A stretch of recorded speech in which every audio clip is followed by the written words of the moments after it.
Hola a todos. El día de hoy vamos a ver el tema de mutaciones cromosómicas. Mi nombre es Alejandra Mendoza y yo pertenezco a la Facultad de Ciencias de la UNAM. Lo primero que hay que recordar es cómo está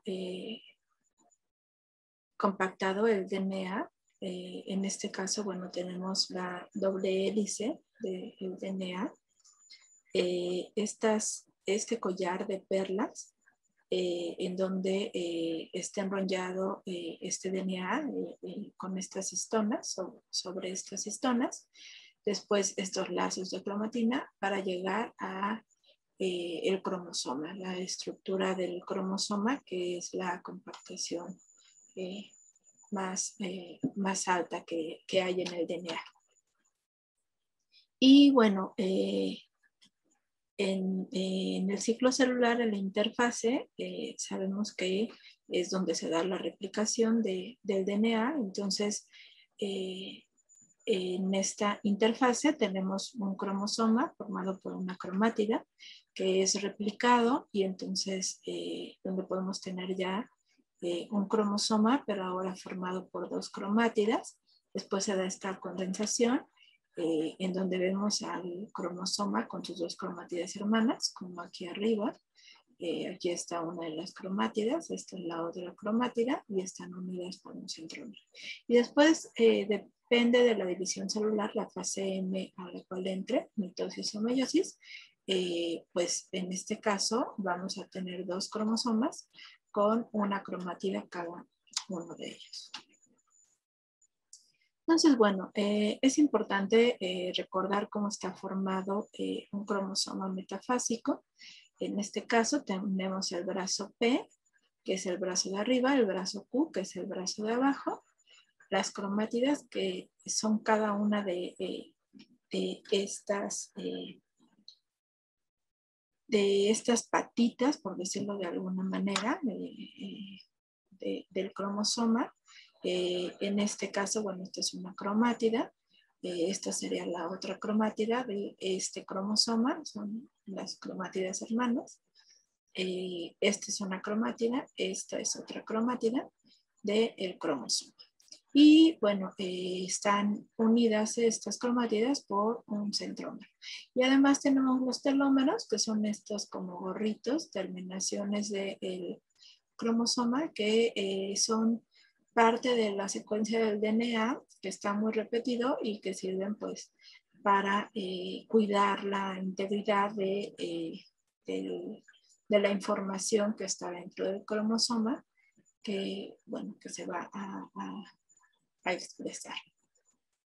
Entonces, cada uno de estos remates o de estas terminaciones de las cromátidas se les denomina telómeros. Pero bueno, lo importante para el tema que vamos a ver hoy es saber cómo surgen estas variantes genéticas.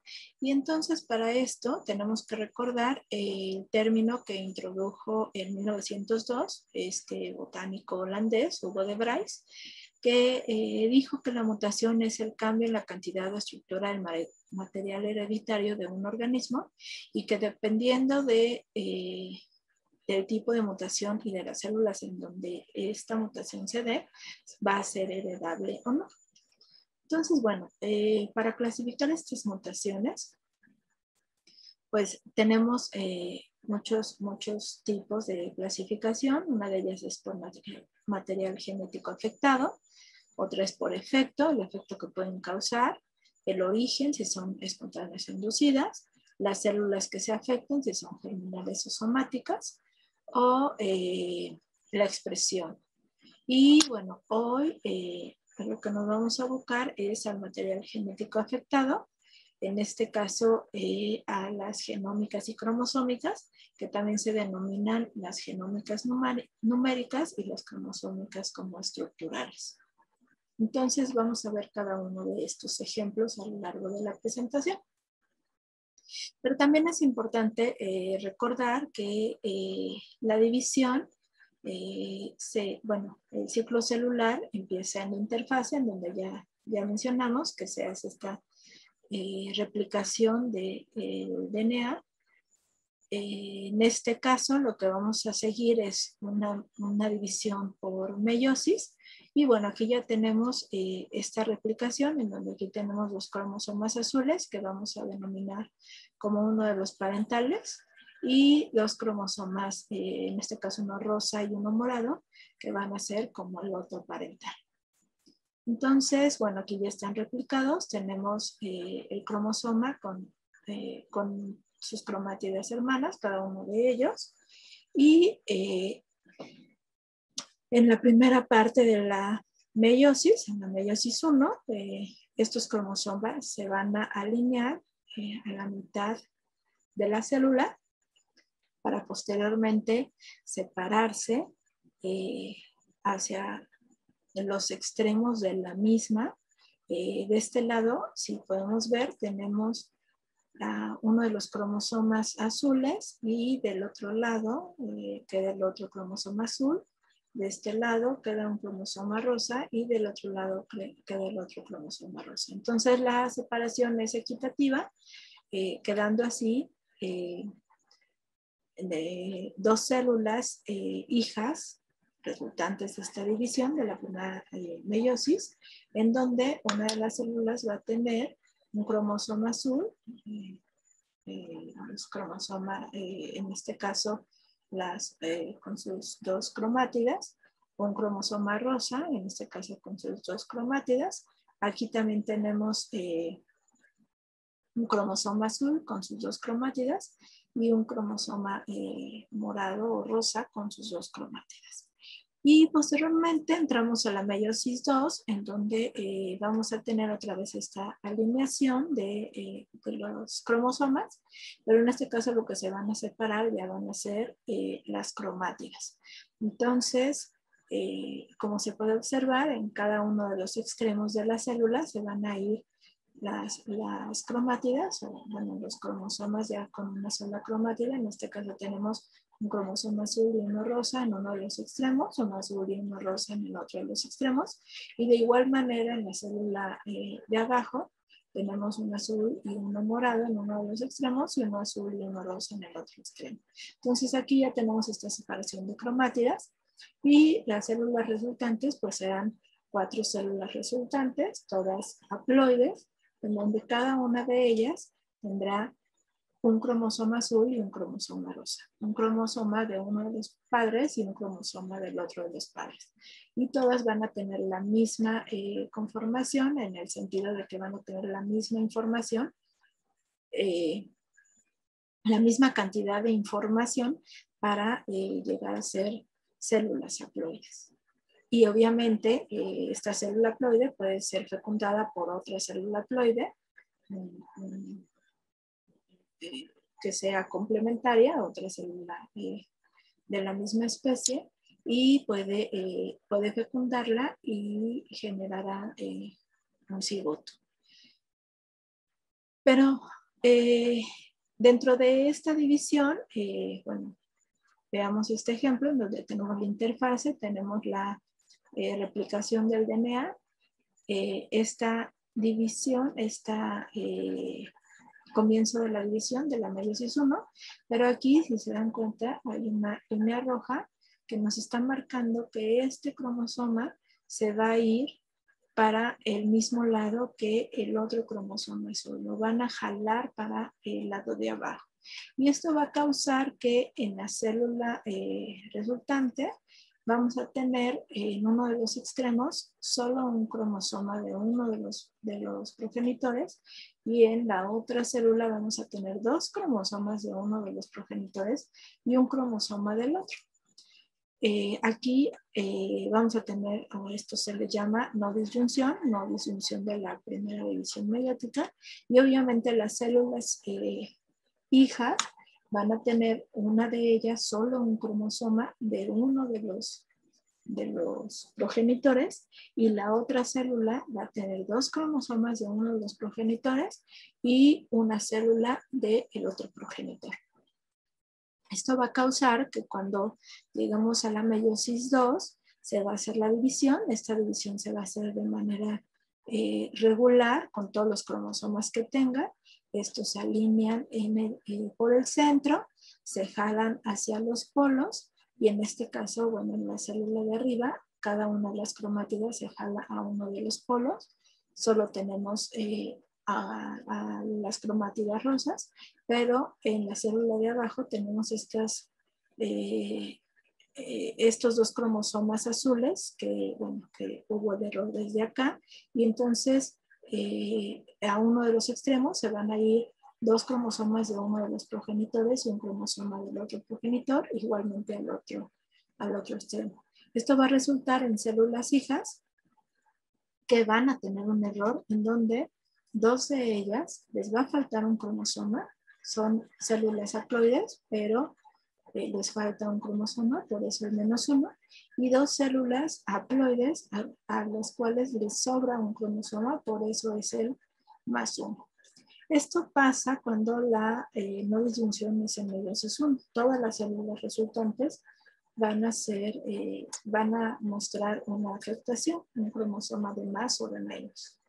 Pero también tenemos otro ejemplo en donde, bueno, está la interfase, tenemos esta replicación, entra la célula meiosis 1, se hace esta división, ya sabemos, se alinean por el centro, se jalan hacia los polos los cromosomas, se hace la división, entonces las células hijas van a tener cada una los cromosomas, en este caso el cromosoma de uno de los parentales, el cromosoma del otro parental, de uno de los parentales y del otro parental. Y en la meiosis 2 vamos a tener otra vez este acomodo en donde la célula de arriba pues parece que no va a tener ningún problema, ya se acomodaron y están unidos hacia los polos para que puedan ser desplazados hacia los extremos, ¿no? Y en este caso, bueno, aquí tenemos que se ve que hay una línea roja, lo que nos va a hacer que esta célula, este cromosoma, perdón, se jale hacia este polo, hacia el polo de arriba. Y eso va a generar un problema porque la célula o el polo de abajo no va a tener ese cromosoma. Entonces, en la célula de arriba, si se dan cuenta, tenemos un cromosoma azul y un cromosoma rosa en uno de los polos, un cromosoma azul y uno rosa en el otro de los polos, entonces la división fue normal, pero aquí tenemos que en uno de los polos se fueron dos cromátidas de uno de los cromosomas, las dos cromátidas de uno de los cromosomas y una cromátida del otro cromosoma, y así para el otro polo solo se quedó la otra cromátida azul. Esto va a generar un problema porque va a haber una no disyunción en la meiosis 2, en donde las células resultantes de esta célula, pues una de las células va a tener 3 cromosomas, en este caso 2 rosas y 1 azul, 2 de un progenitor y 1 del otro, y la otra célula pues le va a faltar uno de los cromosomas, uno de estos 2 cromosomas que se fueron acá. Si nos damos cuenta, aquí las células resultantes, cuando la no disyunción es de meiosis 2, nos genera 2 células normales, haploides normales, y en este caso 2 células que tienen una afectación. Aquí tiene un cromosoma de más y aquí tiene un cromosoma de menos. Entonces, de esta manera se pueden generar algunas aberraciones numéricas, por ejemplo. También existen otra manera de generar estas alteraciones. Aquí voy a hacer un paréntesis para mencionarles que en algunos libros, en algunos textos se denominan aberraciones, mutaciones, pero ahora lo correcto es decir alteraciones o variantes, dependiendo del nivel y del organismo o la especie de la que estemos hablando. Entonces, a partir de ahora me voy a abocar a decirles alteraciones en lugar de aberraciones cromosómicas.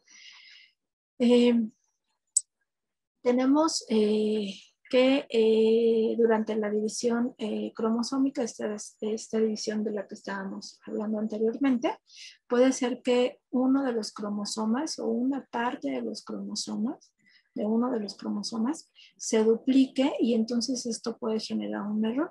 Eso podría ser, por ejemplo, una alteración estructural, pero también existe otra manera de hacer alteraciones estructurales que se puede dar por entrecruzamiento. Cuando hay entrecruzamiento entre las cromátidas hermanas, puede haber aquí un error cuando hay esta separación de información, en donde puede haber una duplicación, una inversión, una deleción o cualquiera de los ejemplos de los que vamos a ver más adelante.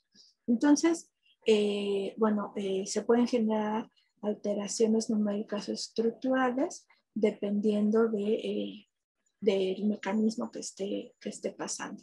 También hay otra manera en donde algunas porciones de los cromosomas se pueden rezagar durante la anafase. Si se fijan, este cromosoma queda aquí en el centro, queda rezagado, no se va para ninguno de los dos lados. Y entonces esto va a generar que las células hijas, las células resultantes, tengan un micronúcleo. Este es el cromosoma o el fragmento, dependiendo de lo que haya pasado. Este es el cromosoma que quedó como en el limbo, como a la mitad de la anafase, no se fue para ninguno de los extremos y obviamente en la división no se tomó en cuenta. Entonces aquí vemos este núcleo que tiene uno de los cromosomas, este núcleo que tiene los dos cromosomas, estos dos, este núcleo que tiene este cromosoma y este cromosoma que quedó solito, pues quedó acá en un micronúcleo separado. Aquí se puede ver en esta imagen, en esta fotografía, como en la división a cada extremo, a cada uno de los polos, se van todos los cromosomas que se tienen que ir, pero aquí en el centro queda un cromosoma que no se va para ningún lado y entonces esto es lo que puede generar estos rezagos anafásicos. Y bueno, también existe algo que se denomina punto de control del ensamblaje, o SAC por sus siglas en inglés, que detecta si se formó o no de manera correcta el uso mitótico de los cromosomas que están asociados a él.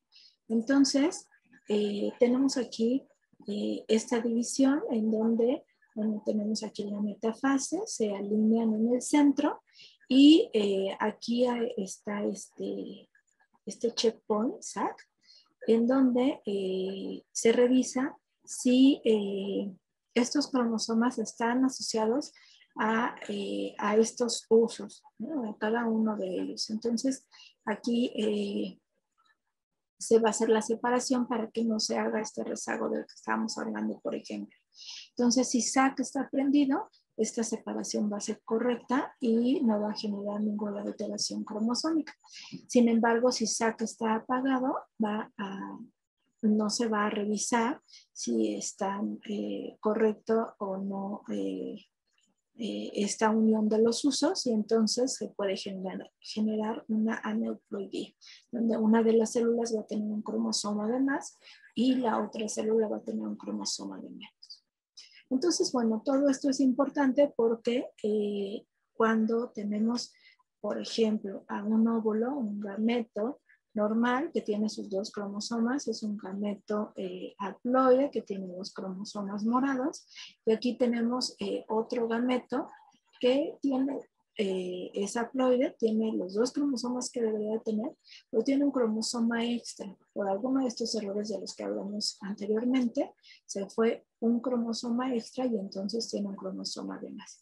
Y obviamente esto va a generar un cigoto que va a ser afectado, que va a ser aneuploide porque va a tener los dos cromosomas de uno de los padres, en este caso el morado, los dos cromosomas que debería de tener del otro de los padres, pero además el cromosoma extra que venía en este gameto. Entonces va a ser un cigoto diploide que va a tener un cromosoma de más. y a esto le vamos a llamar cigoto aneuploide. Entonces, bueno, como les decía, tenemos estas clasificaciones de las alteraciones o de las mutaciones. Una de ellas es una clasificación por material genético afectado, que puede ser la genómica o numérica, en donde vamos a tener un cambio en los cromosomas, en el número de los cromosomas. Lo normal es, en el caso de humanos, es que sea un organismo diploide que tiene 23 pares de cromosomas. Eso hace que tenga 46 somas o cuerpos. Pero yo puedo tener una célula monosómica en donde tengo una célula diploide con debería de tener 23 pares de cromosomas, sin embargo a uno de los pares le falta un cromosoma y esto hace que yo tenga o que yo vea solo 45 cuerpos o 45 somas. Entonces, en lugar de tener los 46 que debería de tener de manera regular, tiene solo 45 cromosomas y a esto se le llama monosomía.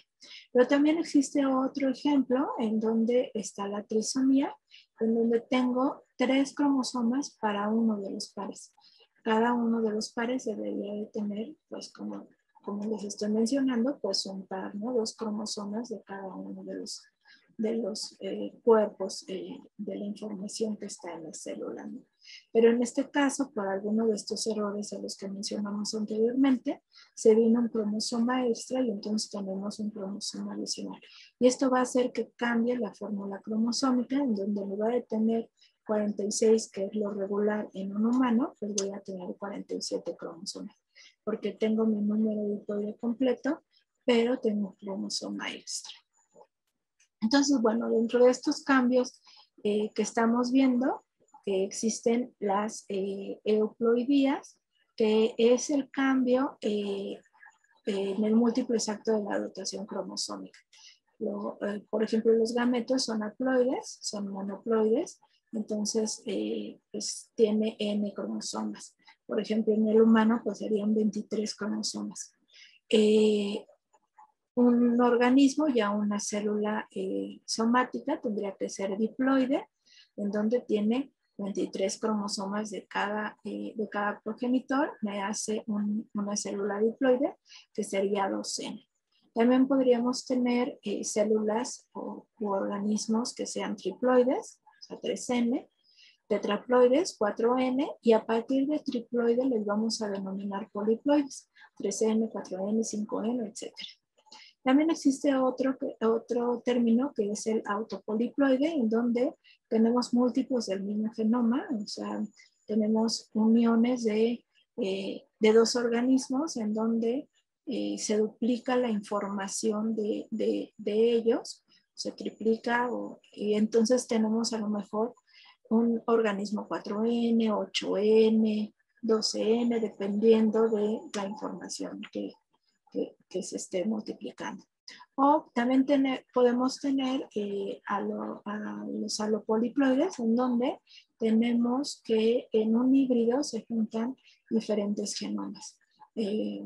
Generalmente esto pasa en plantas, ahorita vamos a ver un ejemplo en trigos, en donde pues 2 especies diferentes se unen y forman una nueva especie que tiene, un nuevo híbrido que tiene un número cromosómico diferente. También existen las aneuploidías, como les mencionaba, que es el cambio en el número de cromosomas que no va a ser exacto el número haploide. O por ejemplo, en una monosomía, hablando otra vez de humanos, por ejemplo, serían... si es un organismo diploide, son 23 pares, 46 cromosomas menos uno de ellos, pues me daría un total de 45 cuerpos. O una trisomía en donde tengo 23 pares, o sea, 46 cromosomas, pero tengo un cromosoma de más, entonces me daría 47 cromosomas. O una tetrasomía en donde tengo 23 pares, sería 2N, sería 46 cromosomas, pero tengo 2 cromosomas extra y eso me haría un total de 48 cuerpos los que yo vería. Ahorita vamos a ver esto más a detalle, pero este es más o menos para que vayan entendiendo de lo que estamos hablando.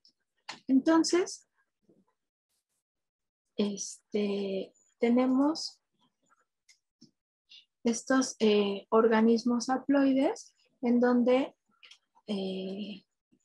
existen, en este caso tengo 3 cromosomas, tenemos estos gametos, generalmente son gametos, tenemos los 3 cromosomas, la información completa del cromosoma azul, el cromosoma verde y el cromosoma naranja. Pero también puede haber células diploides, que son 2N, en donde voy a tener pues mi información que me va a dar uno de los parentales y la información que me da el otro parental. Entonces ya tengo la unión de 2 gametos que me va a ser un organismo diploide y voy a tener 2 cromosomas de cada uno de ellos, o sea, 3 pares de cromosomas en este gen.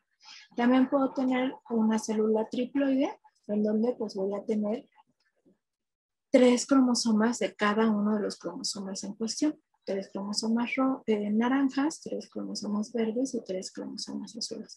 O por ejemplo el tetraploide, que ya es 4N, en donde tengo 4 cromosomas de cada uno de los cromosomas del que esté, del haploide que sea la especie. Entonces, estas serían las euploidías. Y hablando de estas euploidías, tenemos, les decía que a partir de 3N se denominan poliploidías y esto se puede deber a uniones de genomas de una misma especie, a lo que se le conoce como autopoliploidía, o de genomas de especies diferentes, a lo que se le conoce como alopoliploidía. Entonces, tenemos, por ejemplo, un parental diploide que es 2N y tenemos una poliploidía en donde vamos a tener un número total de 4N. Si se dan cuenta, lo único que pasa es que se duplicaron los cromosomas, ¿no? Aquí tengo 4 cromosomas pequeños, acá solo tenía 2, aquí tengo 2 cromosomas grandes y acá ya tengo 4.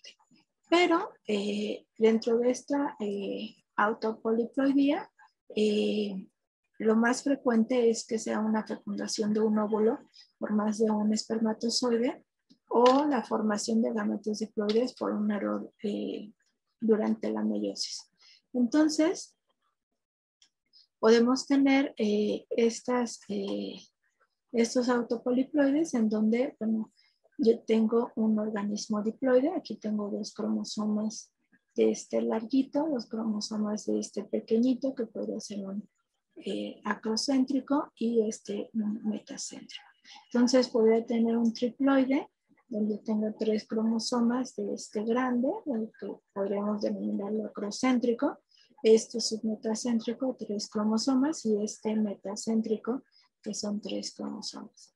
O un tetraploide en donde tengo 4 cromosomas de este cromosoma, 4 copias de este cromosoma y 4 copias de este cromosoma. Entonces, si se dan cuenta, es la misma especie en donde está duplicando, triplicando o dependiendo de lo que pase, la haploidía se va aumentando en el individuo resultante. Pero también tenemos otro ejemplo que es la alopoliploidía, en donde por ejemplo tenemos 2 diploides, en este caso son diploides, son especies diferentes. Tengo aquí una especie naranja y una especie azul.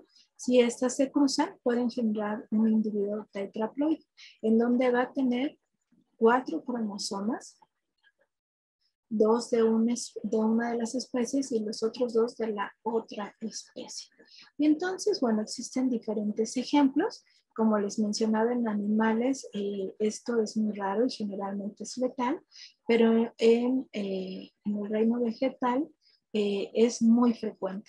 Y generalmente los individuos de mayor tamaño pues son los más vigorosos y además ahorita vamos a ver que tienen ventajas sobre todo para la economía.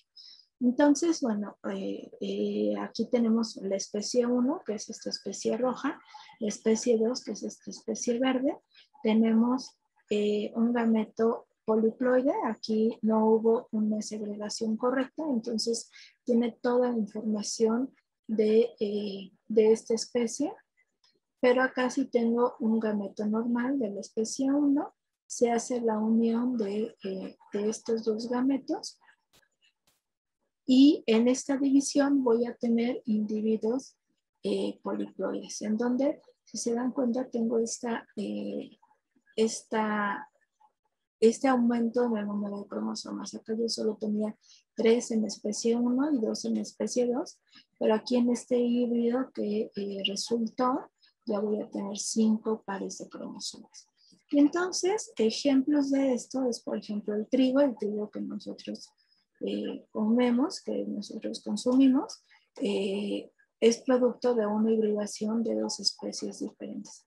En este caso, la especie A y la especie B. Dense cuenta como aquí tengo el genotipo AA y el genotipo BB. Me van a generar un híbrido estéril y, bueno, me generan una especie nueva, ¿no? Que es esta especie con diploide, en donde tengo, bueno, tetraploide porque ya tiene la doble información. Tengo los dos cromosomas A y las dos genes A y las dos genes B. Entonces, aquí yo tenía 14 cromosomas en cada uno de estas especies. Acá yo tengo 28 cromosomas ya en esta nueva especie del trigo. Pero si yo uno este trigo de 28 cromosomas con una especie normal silvestre de 14 cromosomas, entonces yo voy a tener una nueva hibridación y nuevamente voy a tener un trigo diferente, un híbrido diferente, en donde es el trigo que nosotros consumimos, que tiene 42 cromosomas, porque va a tener los 28 cromosomas que tenía esta especie de acá, más los 14 cromosomas que tiene la especie de este lado. Entonces, si se dan cuenta, aquí voy a tener el 2N para A, o la doble carga para A, la doble carga para B y la doble carga para el genotipo D. Entonces voy a tener un organismo que va a ser poliploide.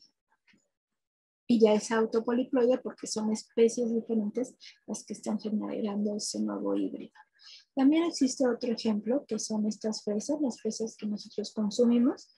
Si se dan cuenta, esta fresa de aquí es pequeña y bueno, no es tan llamativa. Esta otra fresita de acá es muy blanca, es grande, pero es muy blanca. Y entonces lo que trataron de hacer es un híbrido que tuviera el color de esta fresa de virginiana y el tamaño de esta fresa chiloensis. Entonces se generó este híbrido ananasa, que es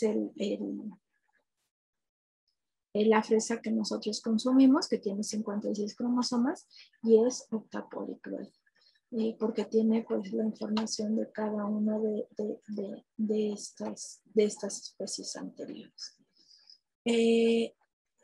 También existe la trisomía en plantas. En este caso este ejemplo que habíamos aquí, eran euploidías y lo que está aumentando es el set completo. Teníamos 7 cromosomas al principio, luego cuando es 2N se vuelven 14 y si se juntan con otros 14 pues ya son 28 y así va aumentando. Sin embargo, también tenemos trisomías, que eran las alteraciones que denominábamos como aneuploidías, en donde, por ejemplo, está datura.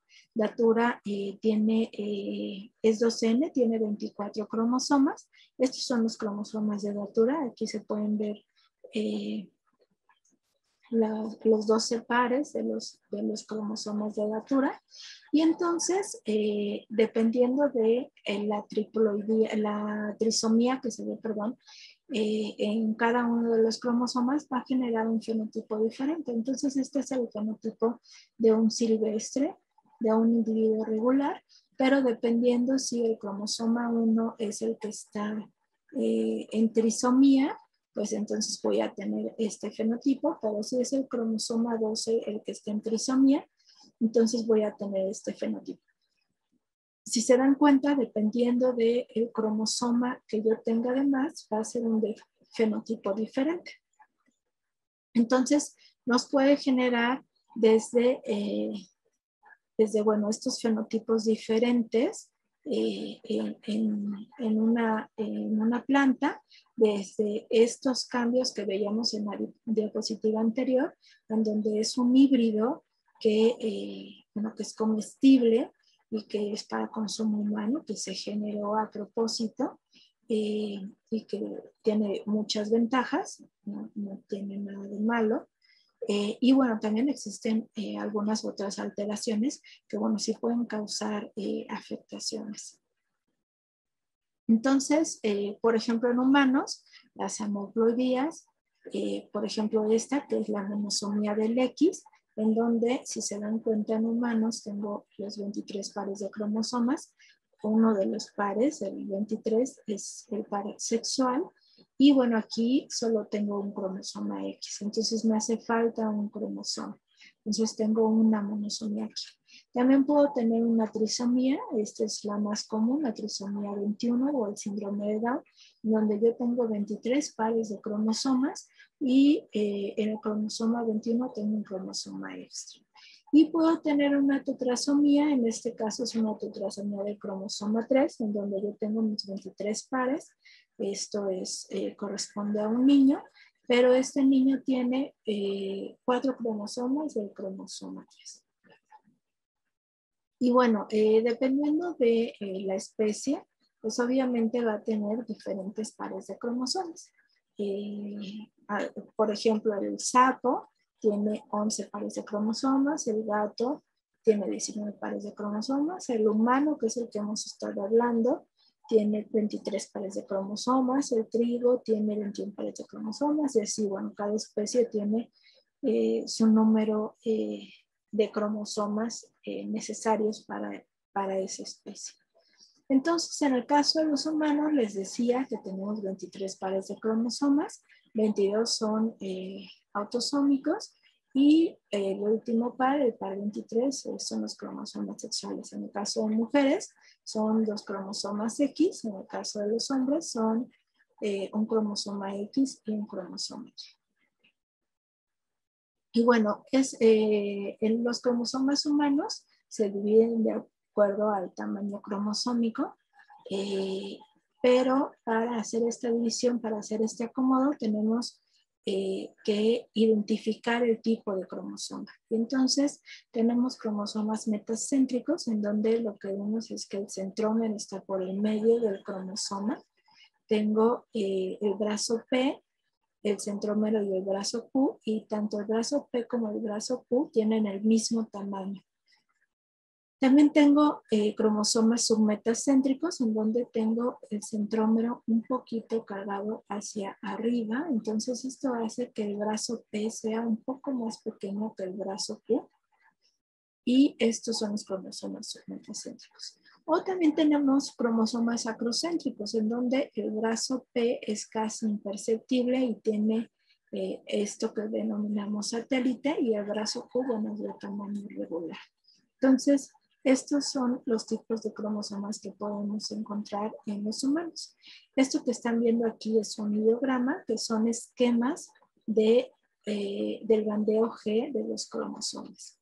Y entonces, bueno, de acuerdo al tamaño, les decía que se pueden dividir, se dividen en 7 grupos.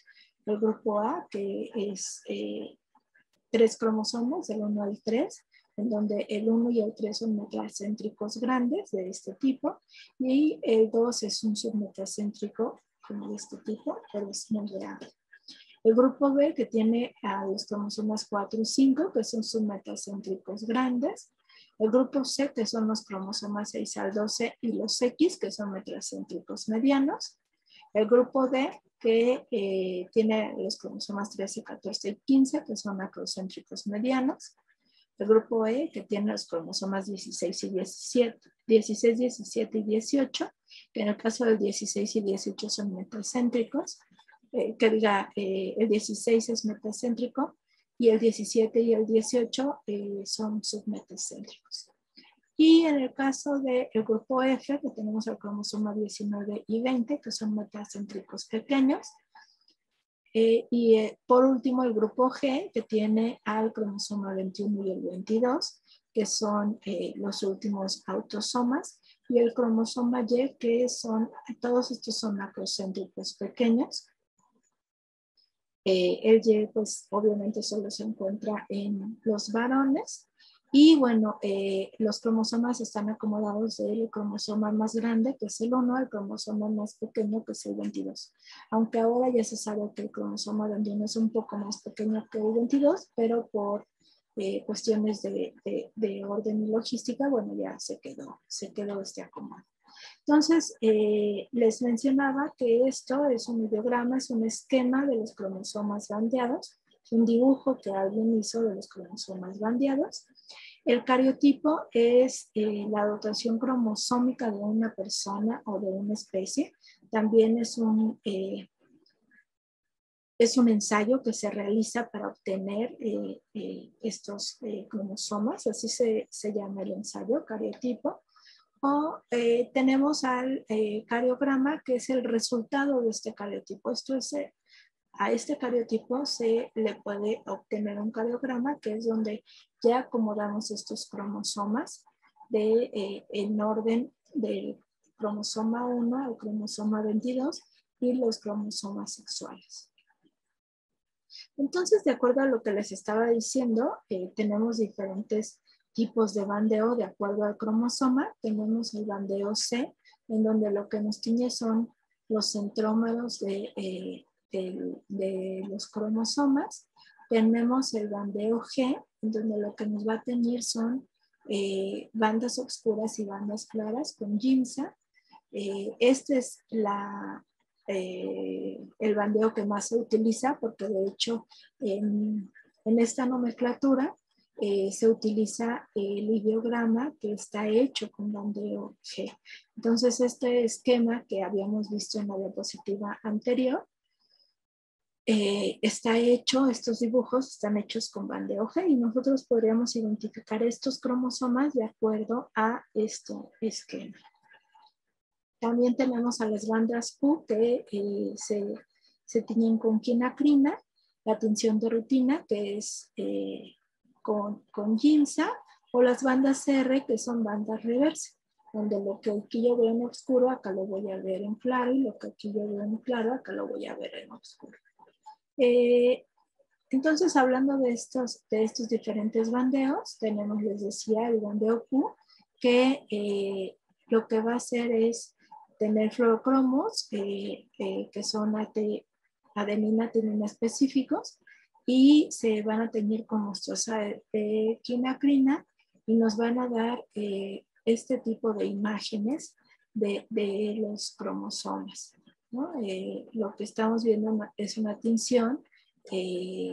Estas regiones brillantes son la tinción de las regiones ricas en adenina y timina. También tenemos el bandeo G, que es el que les estaba diciendo, que es el que se utiliza en las nomenclaturas, que, bueno, dependiendo de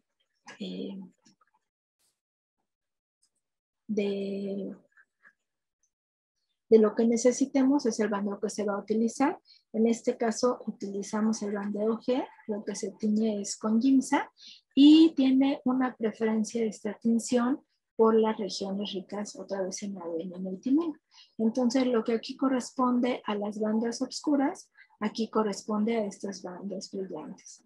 También tenemos el bandeo R, que es un bandeo reversa a las bandas G. Entonces, aquí lo que se va a tener en oscuro son las regiones ricas en guanina, citosina, y pues es inverso a las bandas Q y las bandas G. También tenemos un bandeo telomérico, bandeo T, en donde tenemos que lo que se va a identificar son los telómeros, que son esos puntitos que alcanzan a ver, 2 en cada uno de los cromosomas, porque tienen cromátidas hermanas.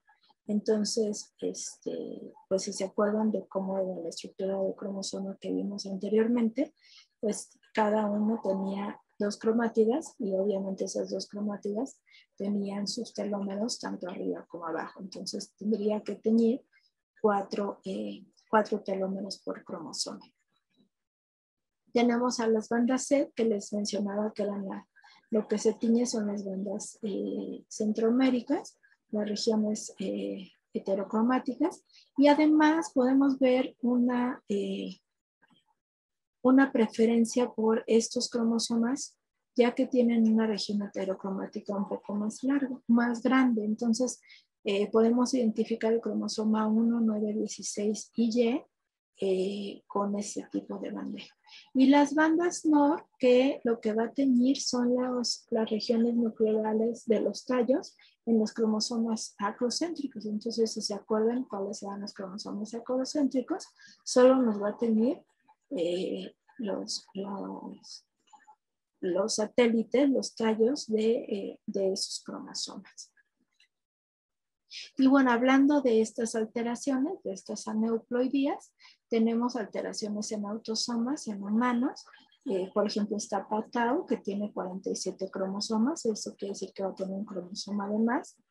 El cromosoma de más que tiene es el 18. Aquí dejé esta rayita para suponer que puede ser tanto un niño como una niña, como es una alteración, una trisomía en un cromosoma autosómico.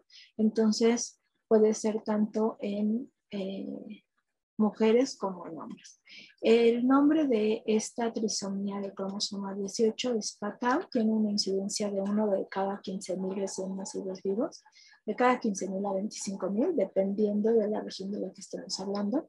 La esperanza de vida es de 130 días, pero en algunos casos puede ser hasta 3 años. Y bueno, tiene diferentes características como deficiencia mental, malformaciones renales y cardíacas. También tenemos la alteración que denominamos Edwards, en donde el cromosoma extra va a ser un cromosoma 13. Tiene una incidencia de 1 de cada 3.000 a 7.000 recién nacidos vivos. Estos individuos tienen una esperanza de vida de 2 a 3 meses y pueden llegar hasta los 10 meses. También tienen una deficiencia mental muy profunda, tienen malformaciones cardíacas, genitales, cerebrales y dactilares. Y en el caso de síndrome de Down, que es el más común, el que todos conocemos, lo que tienen es un cromosoma 21 extra, tienen una incidencia de 1 de cada 700 o 800 recién nacidos vivos y la esperanza de vida es bastante buena porque pueden llegar a vivir 60 años. Tienen retraso mental, braquicefalia, rasgos faciales que pueden ser mongoloides o característicos de ellos y alteraciones diversas. Entonces, dependiendo de la alteración que tenga, las características van a ser diferentes y obviamente algunas van a afectar más que otras y esto afectará la esperanza de vida de los individuos. En el caso de los cromosomas extra, yo les decía que, bueno, esto es una fórmula cromosómica. Ahorita en la siguiente diapositiva vamos a ver cómo se conforma y así más a detalle. Pero si tuviéramos un cromosoma de extra, tendríamos que marcar cuál es el cromosoma que tengo de más. En este caso es el cromosoma 21 el que está extra. Y bueno, tiene un más porque es un cromosoma de más. También tengo aneuploidías en los cromosomas sexuales, por ejemplo, en la triple X, esta alteración 47.3X tiene una incidencia de 1 de cada 1.000 recién nacidos vivos y pueden tener retraso mental moderado y algunas alteraciones neuropsíquicas. Su esperanza de vida es regular En el caso de Klinefelter, tiene 2 cromosomas X y una Y, tiene 47 cromosomas.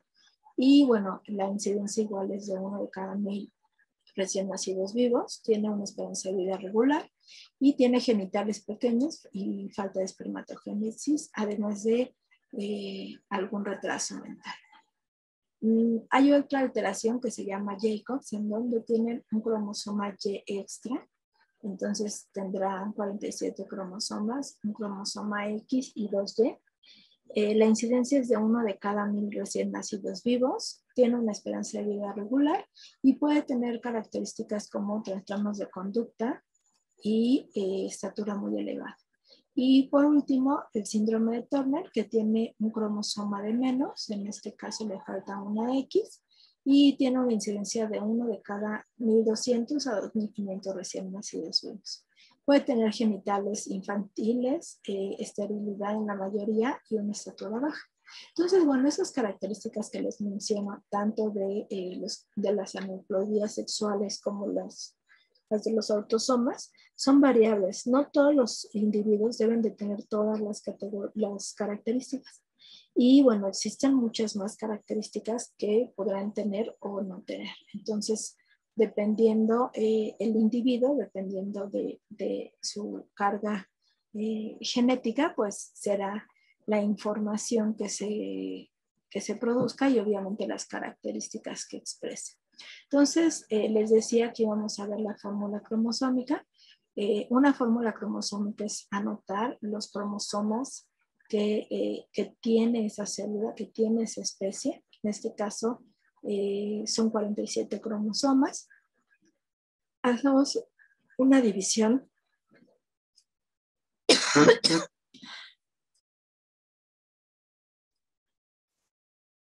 Hacemos una separación con una coma, entonces voy a tener 47,3X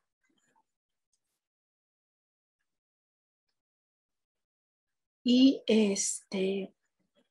bueno, básicamente las fórmulas cromosómicas están organizadas por el número de cromosomas o de cuerpos que yo veo, se separan por una coma, y el número de cromosomas que son visibles, los cromosomas sexuales que son visibles. En este caso, pues es la fórmula cromosómica de triple X. En el caso anterior, la fórmula cromosómica es esta, por ejemplo, yo tengo 47 cromosomas, los separo con una X. Aquí tendría que poner los cromosomas sexuales que vea, ya sea niño o niña, otra X, y tendría que poner el cromosoma extra que yo tengo, que puede ser 18, 13, 21 o cualquier otro dependiendo de la alteración de la que se esté hablando.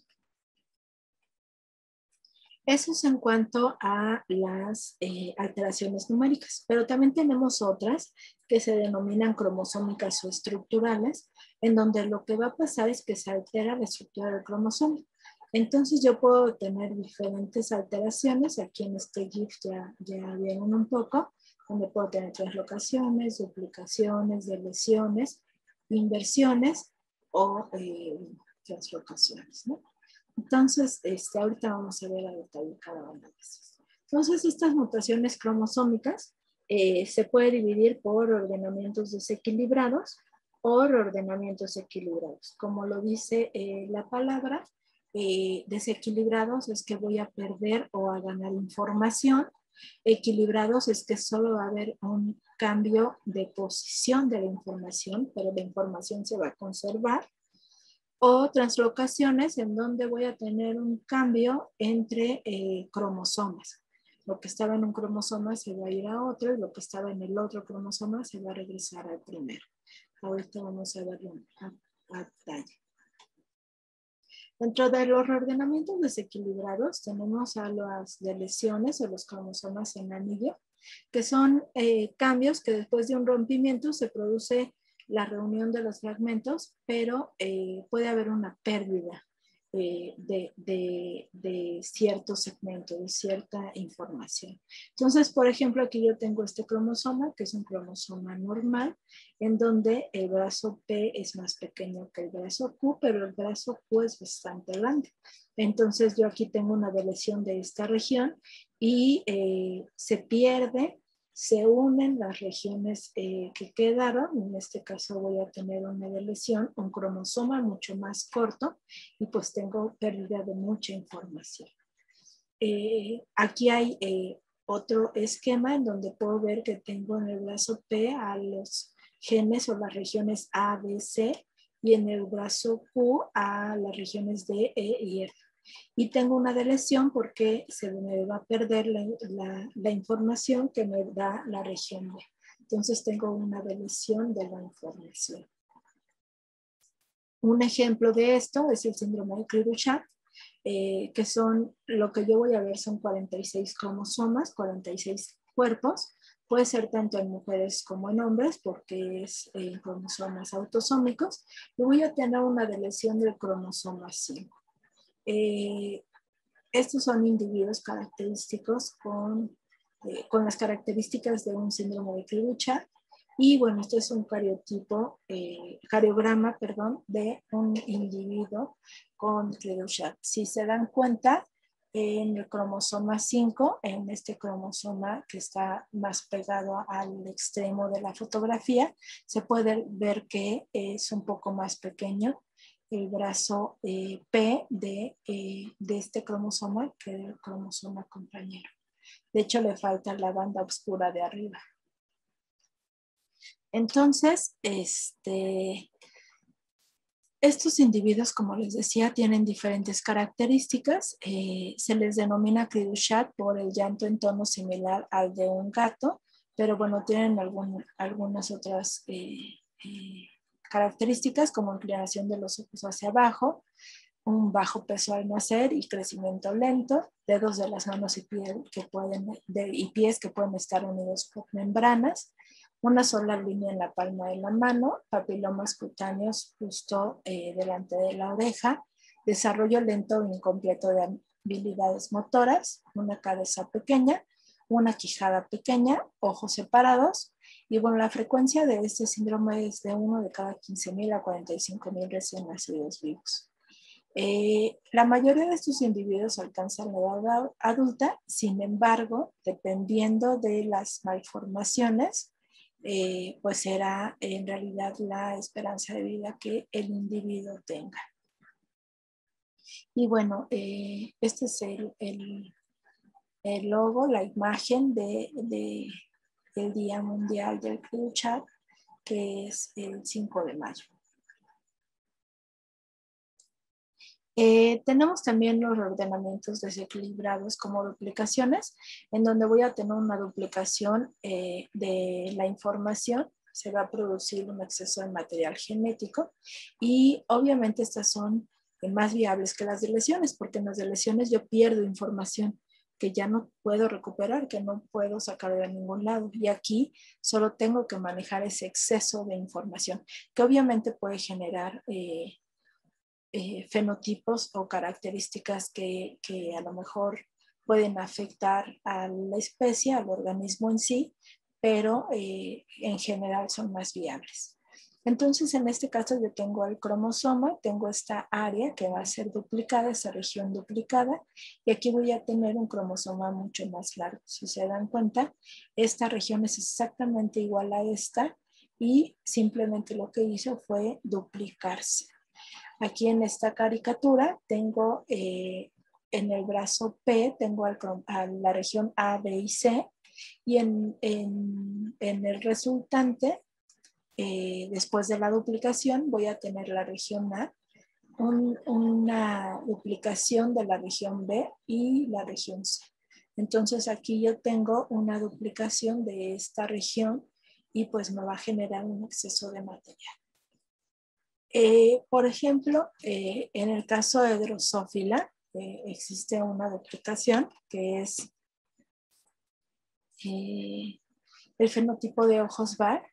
que muestra unos ojos estrechos. Este es el individuo silvestre, que sus ojos son ovalados. Aquí, si se acuerdan de sus clases de herencia mendeliana, esto es un individuo homocigoto para el alelo silvestre de Barr. En este caso, pues es normal fenotípicamente. Y bueno, yo aquí tengo un individuo heterocigoto, en donde como es una alteración que es dominante, pues con que uno de ellos esté, con que una sola copia esté, pues se va a expresar. Y ya veo una disminución en la forma del ojo, un alargamiento en la forma del ojo. Ya no está tan ovalado como estaba en el silvestre. Y si yo tengo un homózigo mutante, en este caso, las dos son dominantes, las dos son mutantes. Tengo este ojito en donde pues ya es casi una barra, ¿no? Entonces, dependiendo del genotipo que tenga, va a ser el fenotipo que será. Entonces, yo tengo, por ejemplo, el fenotipo silvestre, en donde voy a tener esta región que va a estar de manera normal, de manera silvestre en ambas copias. Pero puedo tener al heterocigoto, en donde ya voy a tener una duplicación de la información en uno de los cromosomas, y en el otro cromosoma voy a tener lo normal. Sin embargo, de pasar a un individuo silvestre, pues ya tengo un heterocigoto de Barr, en donde puedo ver el fenotipo es un poco más alargado y es diferente al silvestre. También puedo tener el homózigo dominante, en donde yo veo un fenotipo de un ojo mucho más alargado, está duplicado en ambos cromosomas, la región B. Entonces se ve un fenotipo mucho más marcado. O puedo tener este genotipo en donde yo tengo una duplicación en uno de los alelos. Entonces tengo la duplicación de los alelos, y por eso voy a tener 3 copias de la región. Y en este caso, pues voy a tener un heterocigoto, el cromosoma de abajo pues es normal. Y si se dan cuenta, tengo este fenotipo que se llama doble Barr, en donde el ojo de la mosca es mucho más pequeño que en comparación con el homocigoto Barr. También existen otras alteraciones estructurales, que son los ordenamientos equilibrados, en donde puedo tener inversiones paracéntricas o pericéntricas. Y lo que pasa aquí es una ruptura y reunión del trozo o del fragmento que se rompió, pero se va a hacer esa unión de manera invertida. Entonces, hay inversiones paracéntricas o pericéntricas. La diferencia es que en las paracéntricas no se va a involucrar al centrómero, y en las pericéntricas sí se va a involucrar al centrómero. Entonces yo tengo, por ejemplo, aquí esta región, que lo que pasó es que hubo un corte, una inversión, en donde esta banda gruesa, si se dan cuenta, queda abajo, y estas dobles bandas quedan aquí arriba. Solo hubo una inversión de la información, y la información sigue ahí. Puedo tener este otro ejemplo en donde tengo el cromosoma con la región ABC y en el brazo Q de EE. Pero aquí tengo una inversión en donde sí se involucró el centrómero. Entonces voy a tener que en el brazo de arriba me va a quedar la región A, E y D, y en el brazo de abajo me va a quedar la región C B y F. Entonces, esta sería una inversión pericéntrica y esta de acá sería una inversión paracéntrica. Aquí no toma, no afecta para nada el centrómero, pero aquí sí afecta el centrómero. Hay una inversión en coleopa frígida, en donde hay una inversión en el alelo alfa o beta de coleopa que va a producir una diferencia fenotípica. Estas son las hembras. En el caso de los homocigotos para el alelo A, estos que están aquí, son mucho más grandes y más desarrollados que estos, que son los alelos beta. El problema con estos es que sí van a tener mayor longevidad y fecundidad, pero para llegar al punto de este tamaño, sus fases de desarrollo son un poco más largas, de 2 a 4 días más largas, y podría ser que los depredadores no les dejaran sobrevivir. Por otro lado, tenemos este homocigoto para beta, en donde son individuos mucho más pequeños, van a crecer mucho más rápido, o sea, no van a durar tanto sus fases del desarrollo. Sin embargo, tienen más problemas para encontrar parejas receptivas. Entonces, pues tiene sus ventajas ser pequeñito y tiene sus ventajas ser grandote. Y bueno, esto es una inversión. También tenemos las translocaciones, en donde las más frecuentes se van a denominar recíprocas y consisten en el rompimiento de dos cromosomas que no son homólogos y un intercambio de los segmentos posteriormente. Entonces aquí tengo un cromosoma 4 y un cromosoma 20. Hubo un rompimiento en el brazo Q del cromosoma 4, en el brazo Q del cromosoma 20 e intercambiaron ese fragmento. El cromosoma 4 tiene ahora un pedacito del cromosoma 20 y el cromosoma 20 tiene ahora lo que le falta al cromosoma 4. Entonces aquí en esta caricatura pueden ver que tengo estos dos cromosomas, son diferentes. Estos son con letras mayúsculas, estos son con letras minúsculas. Y aquí yo veo que hay una translocación porque tengo en este cromosoma que era largo, que era de puras regiones con letras mayúsculas, como este. Ahora voy a tener estas 3 regiones que son con letras minúsculas que correspondían a este otro cromosoma. Entonces yo tuve una translocación entre estos dos. Se supone que la información no se pierde porque pues solo se acomodan en diferente cromosoma. Sin embargo, bueno, la realidad es que sí puede haber ciertas lesiones, ciertas afectaciones más graves, porque pues estos rompimientos pueden producir lesiones, por ejemplo. Dentro de estas translocaciones también existen las robertsonianas, que son las que se dan entre cromosomas acrocéntricos, en el caso de los humanos, entre el cromosoma 13, 14, 15, 21 y 22. Y bueno, tenemos este intercambio, por ejemplo, de esta mujer que tiene un cromosoma 13 normal, un cromosoma 13 que tiene pegado un 21 y su cromosoma 21. Hablando en cuanto a la información, ella tiene toda la información porque tiene la información completa para 21 y la información completa para 13, aunque no está acomodado de manera normal.